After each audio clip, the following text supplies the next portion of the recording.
नमस्कार. आजच्या व्हिडिओमध्ये मी तुम्हाला आपल्या घरामध्ये लक्ष्मी स्थिर राहण्यासाठी म्हणजेच लक्ष्मी आपल्या घरामध्ये टिकून ठेवण्यासाठी काय महत्त्वाचे उपाय करावे ते सांगणार आहे.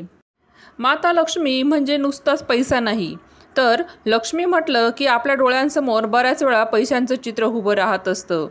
असं नाही, तर अशा बऱ्याच गोष्टी आहेत की त्यामध्ये आपण माता लक्ष्मींचं प्रतीक किंवा माता लक्ष्मी म्हणून बघत असतो. माता लक्ष्मीला आपल्या घरामध्ये टिकवून ठेवण्यासाठी आपल्याला रोजच्या दैनंदिन जीवनामध्ये काही चुका करणे टाळायचे असते. तर अशा कोणत्या गोष्टी आहेत की आपण त्या टाळल्या पाहिजे किंवा काय नियम पाळले पाहिजे ते आज आपल्या या व्हिडिओमध्ये आपण बघणार आहोत. तत्पूर्वी चॅनलवर नवीन असाल तर सबस्क्राईब जरूर करा व कमेंट बॉक्समध्ये आपल्या इष्टदेवतेचे नाव जरूर लिहा. जर आपल्या घरात लक्ष्मी माता स्थिर राहत नसेल तर आपल्या घरात दारिद्र्य प्रवेश करते. दारिद्र्य म्हणजेच अलक्ष्मी. अलक्ष्मीचा प्रवेश झाल्याने घरात गरिबी येते, घरातील सुखशांती निघून जाते. तुम्ही कितीही कमवा पण तुमच्या घरात पैसा काही टिकत नाही. तुम्ही कधी कधी विचार देखील करत असाल की कितीही कमवलं तरी आपल्याकडे पैसा हा टिकत नाही. याचं कारण आपल्या घरात दारिद्र्याचा प्रवेश झालेला असतो, दारिद्र्याचा वास असतो आणि ज्यांच्या घरात दारिद्र्य राहते तिथे कधीही लक्ष्मी थांबत नाही. आज आपण आपल्या व्हिडिओमध्ये घरात आलेली लक्ष्मी कशी टिकून राहील किंवा लक्ष्मी प्राप्ती कशी होईल याबाबत थोडी माहिती जाणून घेणार आहोत आणि उपायसुद्धा बघणार आहोत. काही नियम आहेत ते सुद्धा आपल्याला पाळायचे असतात आणि काही उपाय आहेत ते सुद्धा आपल्याला करायचे असतात, जेणेकरून आपल्या घरामध्ये लक्ष्मी कायम टिकून राहील, तिचं वास्तव्य आपल्या घरामध्ये कायमस्वरूपी राहील. तर सर्वात प्रथम आपण आपल्या घरामध्ये लक्ष्मी सदैव स्थिर राहण्यासाठी काय नियम आहेत ते जाणून घेऊया. आपल्या सर्वांनाच माहिती आहे, निर्जीव वस्तूंमध्ये नकारात्मक ऊर्जा असते. या नकारात्मक ऊर्जा पसरवण्याच्या वस्तूंमुळे मनुष्याला गरिबी येते आणि दुर्भाग्याचा सामना करावा लागत असतो. अशा अनेक वस्तू आपल्या घरात चुकून आपण आणत असतो. जर अशा वस्तू तुमच्या घरात असतील तर त्या आजच हटवून द्या, म्हणजे जर तुमच्या घरात समृद्धी येईल. सर्वात पहिले म्हणजे फोटोंमुळे घरात नकारात्मक ऊर्जा प्रवाहित होत असते. असं म्हणतात की ताजमहल, बुडणारं जहाज किंवा जंगली जनावरे, काटेदार झाडं यांची घरात चित्र लावू नये. बऱ्याच जणांना घरात पोस्टर किंवा विविध चित्र लावण्याची सवय असते, परंतु अशा प्रकारची झाडं लावल्यामुळे आपल्या घरात मनावर वाईट प्रभाव पडत असतो आणि जर लगातार आपण असेच फोटो बघत असू तर आपल्या जीवनात चांगल्या घटना घडणं बंद होऊन जातं. दुसरे म्हणजे आपण आपल्या घरामध्ये स्वच्छतेसाठी झाडू वापरत असतो. आपण तो झाडू कधीही उभा ठेवायचा नसतो. झाडू नेहमी आडवा करून ठेवायचा असतो. आडवा झाडू ठेवताना झाडूचे तोंड कधीही चुकूनही दक्षिण दिशेला नसावे, याची काळजी आपण घ्यायची असते. बऱ्याच जणी काय करतात, आपल्या घरामध्ये स्वच्छता वगैरे झाली की झाडू कुठेतरी उभा करून ठेवतात, पण असं आपल्याला करायचं नाही आहे.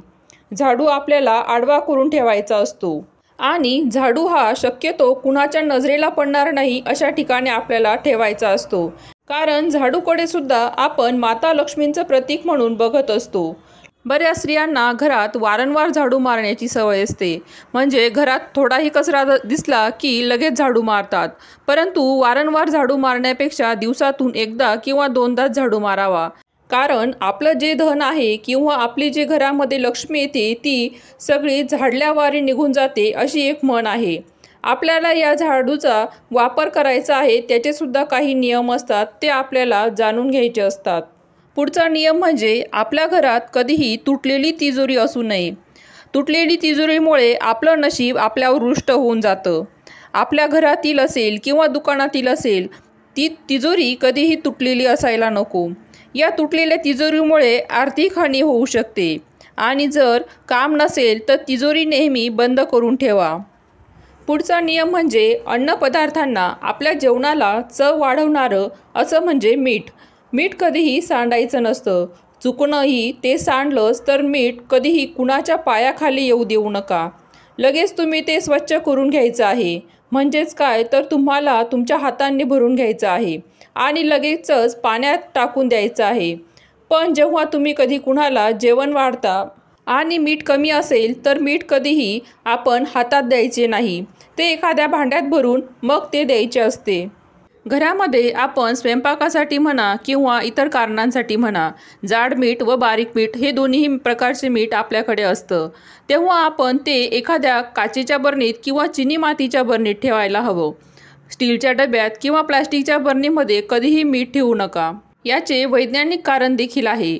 कारण मिठामध्ये जर स्टीलचा चमचा ठेवला तर तो गंज पकडतो आणि हे सुद्धा वास्तुशास्त्राच्या दृष्टीने अजिबात चांगलं नाही, शुभ नाहीये.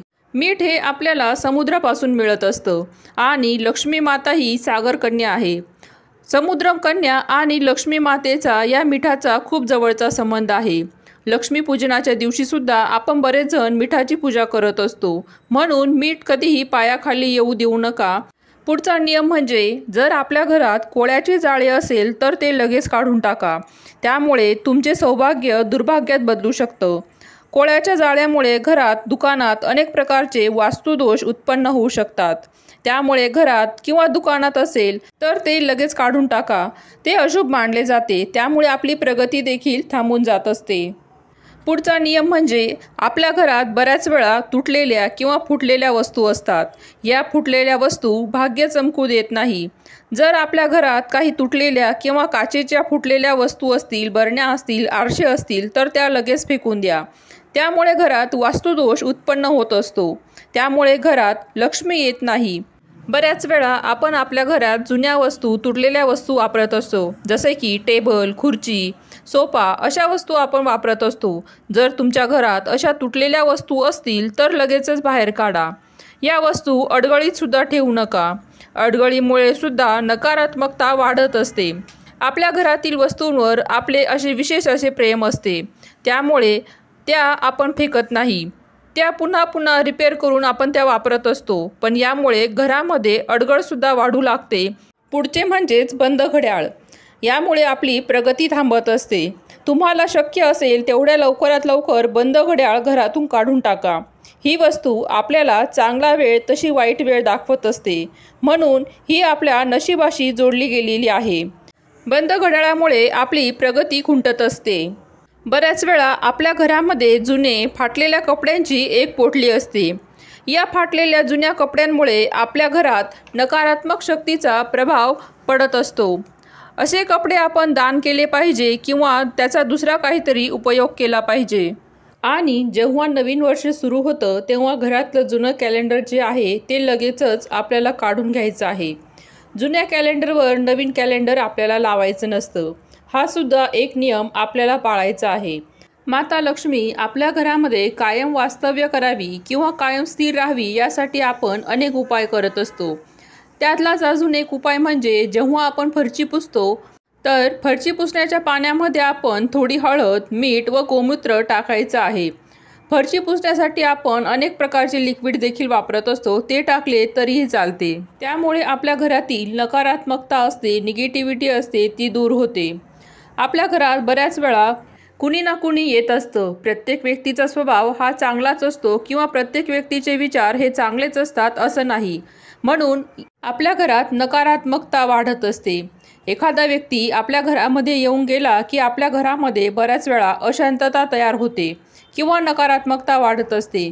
म्हणूनच अशा व्यक्ती आपल्या घरातून जेव्हा जातात तेव्हा आपली फरशी खडे मीठ असेल, हळद असेल किंवा गोमूत्र असेल यापैकी एक वस्तू टाकून नक्की पुसत जा.